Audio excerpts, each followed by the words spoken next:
Good day, Bashar. And to you, good day. So, last time we spoke, you gave me some good insight on following my highest joy, Yes. how to consistently do that. You mentioned something that caught my attention. Well, Yes. several things, but you mentioned contracts, Contracts. contracts with Yes. other individuals Yes. and how they affect outcomes. Specifically, How you all participate in an orchestration is what we're saying. that's it. So, how much influence do I have in those contracts with other people? Depends on what you mean by influence. In the way that most people on your planet use that word, you have none. However, in having an agreement and an orchestration, because others have also agreed to allow you to experience influence and allow themselves to experience the influence of you that they are creating for themselves, even as you are creating influence within your own reality, then you have every kind of influence. But it's again by agreement. Influence in no way, shape, or form implies that it is without the idea of matching frequencies through agreement. Okay, got it. The frequencies that I give off or give out, Yes, are those changing? always. And do I have control over that? Well, in a sense you do, but it's not like you have to actually control the number. The idea is to simply follow the formula and it will automatically adjust because remember, one of the tools in the kit is the organizing principle of synchronicity. Right. Therefore, by simply following the formula, the frequency is automatically adjusted to meet the occasion. Okay. Why would it be otherwise? Right. If it had to be otherwise, it wouldn't be a complete kit, would it? No. It wouldn't be an automatic guidance system, would it? No. So that makes sense, yes? Yes, it does. All right. You have to realize these things need to be looked at holistically, Right. not as pieces that you're attempting to engineer into place. Okay. And my other question is, how much of this could I see from the beginning of my incarnation, from my soul? It depends. Depends on your theme. Okay. Some individuals may need some foresight about certain things. Most individuals don't need anything as long as they follow the idea of their truth, then everything will unfold as it should, whether they see it or not. Okay. So it just depends on the person. Okay. And my last question is, how much can you see of our That also experience? depends on the contracts and the agreements. We, in communicating with all of you, will impose upon our consciousness sort of a filter system. We have to come through the idea of your collective consciousness, your archetypal consciousness, your higher minds, and in a sense, we need to have permission to tell you what it is that we're telling you. So what we do is we place filters on our consciousness so that if there is some information that would somehow intervene or disrupt your theme, tell you something that you're not supposed to know right now by your own choice, then we simply won't have access to that information. It'll just be blank. When we detach from this experience and go back to our reality, we may know far more than we know when we're coming through this connection. Okay. But coming through this connection, it is tempered by what it is that actually serves you best, not the idea of knowing everything, which would then perhaps allow us to say something that wouldn't necessarily serve you. I see. Does that help? It does. Anything else? I think that's it. Yes? What would you suggest I do throughout my day as I'm taking care of things at work with other people in contract that don't feel good? Well, first and foremost, you always have to make sure that if something doesn't feel correct for you, you have to make sure through honest self-investigation as to whether or not it is truly not your excitement or whether some belief system within you is dampening the excitement that could be there. Once you are clear that you're not the one dampening the excitement, then you can recognize that it may truly not be your preference and you can make choices and decisions to do the things that are at whatever pace you're comfortable with.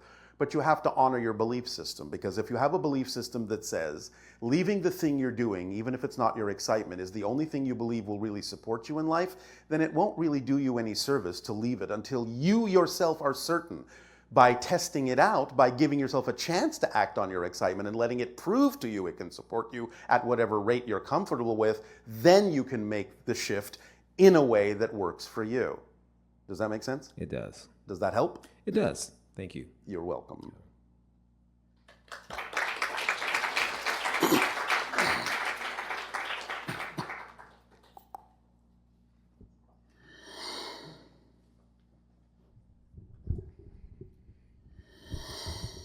Hello.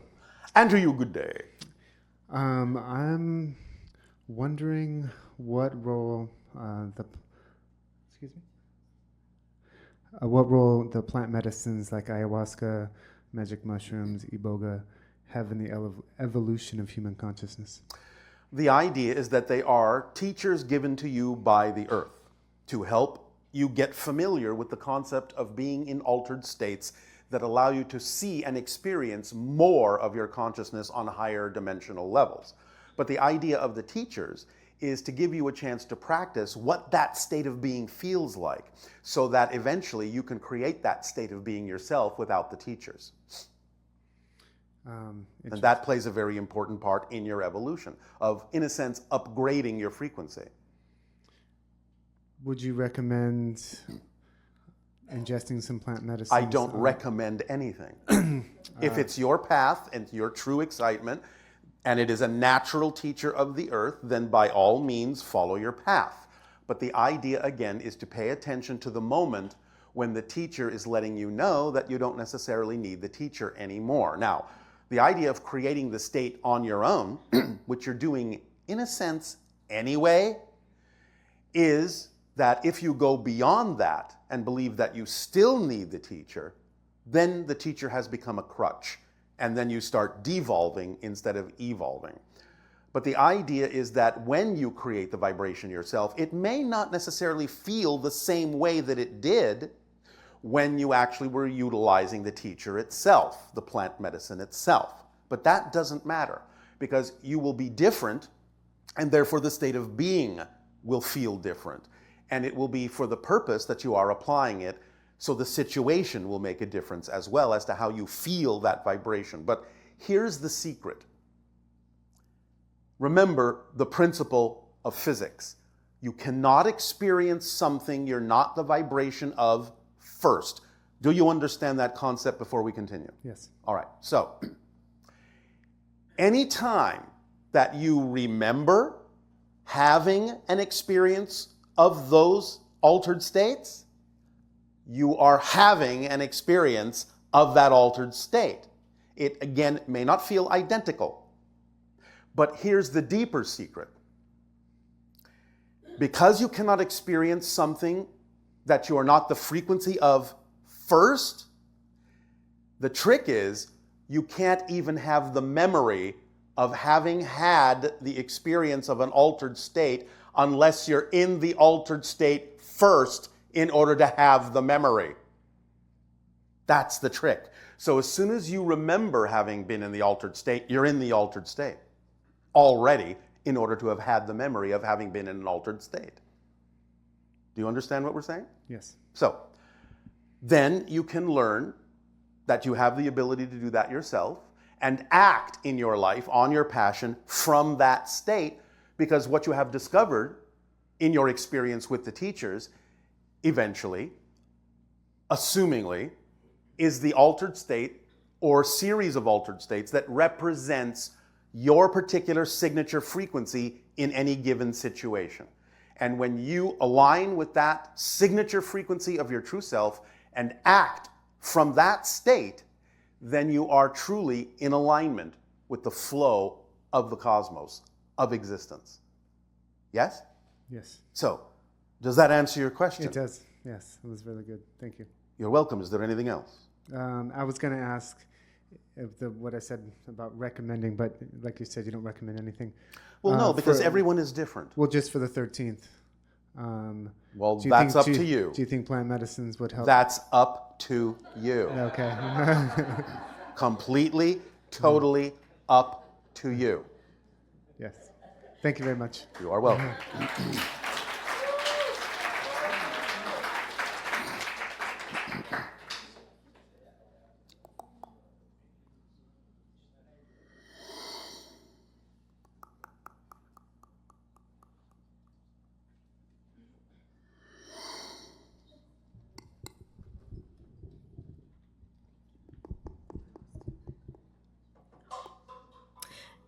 Greetings, Bashar. And to you, good day. We are so honored to have you here, so thank you for your wisdom. And we are deeply appreciative of your co-creation of this interaction. So I actually practice healing here in Los Angeles. All right. And use a number of modalities. And Yes. I'm wondering what the best modality might be, in your opinion, The best? to continue anchoring in new energy for the ascension and new earth. Is there a certain line of codes or modality that we can integrate into our own practices here? Absolutely. The one that works best for you. I thought you might say that. Well, how psychic of you. You do understand, of course, just to check, that a healer never heals anyone directly. Yes. You set up a vibrational frequency that if the person requiring the healing chooses to match, then they will heal themselves. That's how it works. So whatever modality, which is another way of saying whatever permission slip you're attracted to use, to give yourself permission to be more of yourself, is entirely based on what you're attracted to use. And if you're attracted to use it, that's your first clue that at that particular moment, at least, that's the best modality for you at that moment. When you change, the modality may change because that one may be the best one for who you are now in that moment. And it may fluctuate. And that's okay. Follow the fluctuations. That overall is the best modality, is to follow the fluctuations in the modalities you're attracted to. Because it's telling you you're changing, and now this one is more in alignment with your belief system than the one you were using a moment ago. So now use this tool. Now use this tool. Now use this tool. They're all permission slips. Doesn't matter which one you're attracted to. If you're attracted, that means it'll work for you at that particular moment. That's why you're attracted to it. Does that make sense? Yes, it does. Thank Is it you. answering your question? Well, mostly. I was actually thinking, Yes. when I thought of that question, that if there's another healing modality that is used outside of our earth right now that might we Oh, well, integrate. yes, of course. Of course, you know that you are heading toward the idea of using frequencies, resonances, and things like that. And many, many cultures use that. But yes, there are many forms. Now, some of the different forms are not anything that you could actually do because they are, in a sense, shall we say, lined up with the particular alien species that is using them, that you don't exactly have the same attributes. You understand? What They have attributes different do we need? attributes than you may have. Does that make sense? Yes, it does. Do you want further clarification? Yeah. All right. I'll give you an example of what we're talking about. There are certain alien cultures that can actually manipulate electromagnetic and gravitic waves. Therefore, they can actually create a complex structure, in a sense, a vibrational structure of gravity that will allow someone in that gravitational bubble to allow themselves to go back into their natural state more easily. So it acts kind of as a lubricant for them, gravitationally speaking. But they have sensors to be able to pick up on those gravity vibrations, those gravitational waves that you don't have. So it's a healing modality of a particular culture that you're not necessarily able to duplicate because you don't have the mechanisms in your body to do exactly what they're doing. Now, does that make more sense? Are there any mechanisms that we have access to that might be heading in that direction that we can incorporate now? Absolutely. One of the things that will come up, even though it might be somewhat specialized in your future, as we see now what is likely and probable in the energy that exists right now that we're sensing, that may come to fruition is each and every one of you have a substance in your sinus cavities called magnetite that is responsible for the idea of allowing you to have a sense of direction by following the magnetic field lines of your planet. You understand? It's how many animals navigate. You know what I'm talking about? Yes. All right. You can actually amplify the use of that magnetite in a very specific way, sort of similarly to what we were talking about the beings that use gravitational waves, but you can be using the idea of the magnetic field of your planet by allowing a vibration that allows a person coming into your field to pick up on a frequency that allows for amplification of the magnetite in their sinus cavities that will create in their own electromagnetic field a stronger alignment with the magnetic field of the planet, and therefore a stronger connection to the consciousness of the entire world. That is another healing modality that will become a little bit more common in your planet's future. It's like allowing someone to become more of an accurate compass, pointing to magnetic north, aligning them almost instantaneously with the use of the electromagnetic fields and the magnetite within your body. So that's one example. Does that help? Wow. Yes. Thank you. You are welcome. My next question is about light language, actually. Yes. How we might be able to use this best. I'm seeing that many of my friends are now channeling in Yes. similar, ways of for healing and for everybody's best interest. So All could right. you please explain a little bit about the origins? It is patterns of energy, patterns of light that can be read as a language. And sometimes just speaking it can create a particular frequency that can allow a person to match that frequency and align within themselves, within their own light beings. So it can be used in a variety of ways. But in terms of actually delivering information that most people on your planet would understand, it still needs a secondary translation for most of them to get it, along with the vibration of the light language itself. Because in a sense, we're doing that right now. You're hearing the idea of a verbal translation, but we're also manipulating the channel's electromagnetic field to create the symbols we see when we see all of you that we read as a language, and we're giving off that energy, and a light language is being sent to all of you. So it will be absorbed in whatever way, shape, or form you choose to absorb it. But you're not necessarily hearing it as light language. It's a silent language that is being used in conjunction with a verbal translation that makes sense to your physical mind. So that your physical mind is occupied by listening to the verbal language and isn't really that aware of the fact that there's a light language bypassing it right into you. That's how we use the idea of light language. That's what we were trained to do. But different people can use it in different ways. It's up to your own imagination and what works best for you. Does that help? Yes, very much so. Thank you. You're welcome. I have one last question. Yes. This one is a little switching gears. I would like to know if you could explain a little bit about soul manipulation or splicing in terms... Soul manipulation? Well, I'll explain. All right. From what I understand, yes. We genetically, as humans, are made up of all sorts of different genetics from across the galaxies. Well, yes, not everywhere, but a nice mix. A nice variety. So what about our souls? Is it possible to have different species, so to speak? I don't know if that's the right word. Souls are souls.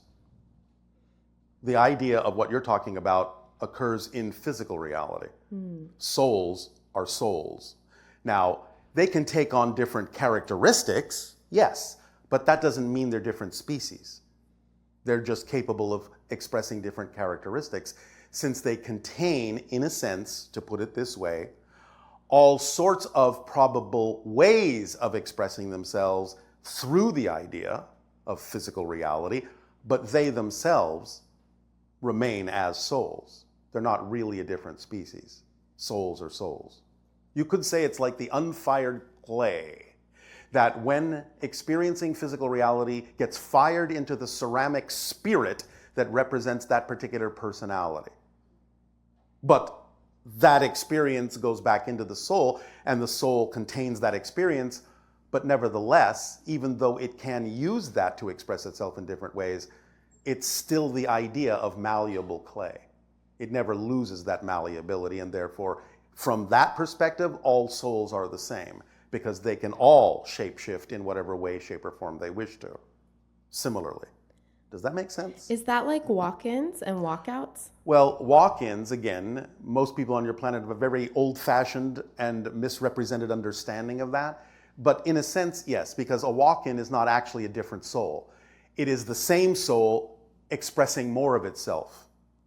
It may take on a different personality because the soul can express more of the being, and the physical reality in which the soul is expressing itself can then open up to express something that appears to be a very different personality. But that's just because the soul has expressed more of itself through that person. So a walk-in isn't a different soul. It's simply the same soul expressing more of itself in a different way. Does that make sense? It does. Does that help? Yes, certainly. Yes, thank you. Can I know my personal vibration, please, before I leave? At this particular moment, Yes. you're bouncing around between 138 and 148,000 cycles per second. Thank you so much. You're so welcome.